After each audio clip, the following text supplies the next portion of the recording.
Gibanaban ang balong og 1 milyon ka pesos ka kantidad sa armas de fuego ug mga kagamitan sa paghimo og armas ang nasakmit sa mga sakop sa Provincial Intelligence Branch sa Cebu Provincial Police Office gikan sa tulo ka mga barangay sa Danao City.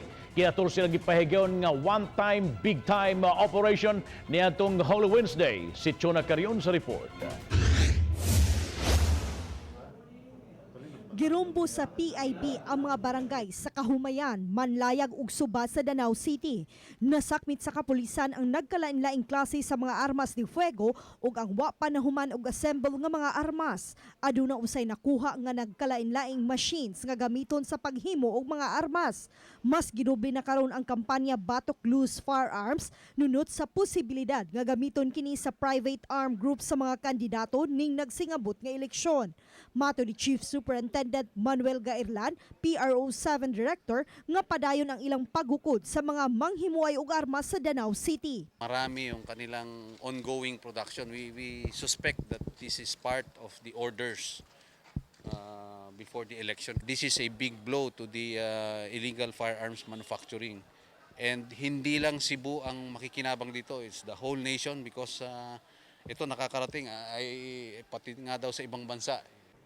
Samtang pabor si Senior Superintendent Clifford Gairanod, Provincial Director sa CPPO, nga illegalize ang paghimo og armas sa Danao aron mas hugot nga mamonitor sa kapulisan ang ilang operasyon. Dili ikalimod nga kinina ang panginabuhian sa kasagarang mulupyo sa dapit. So mas maayo illegalize, but the mayor, the LGUs should support and invest kasi it will give livelihood also to the people in Danao.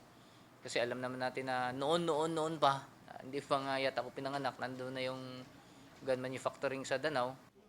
Sa gipahigayong one-time, big-time operation na sikop ang magsuong Riel ug Ariel Perez sa barangay Kahumayan. Ilang giangkon nga sila ang tiglungag sa armas de fuego kay maoy ilang panginabuhian. Ang gana mong panginabuhian, sir, may buhi sa mong pamilya ba niya na nag-eskwela.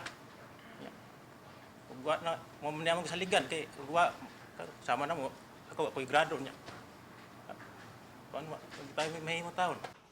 Sukad Enero hangtod Marso ning tuiga, moabot na sa 195 ka mga armas de fuego ang nasakmit sa CPPO ug 112 ang arestado.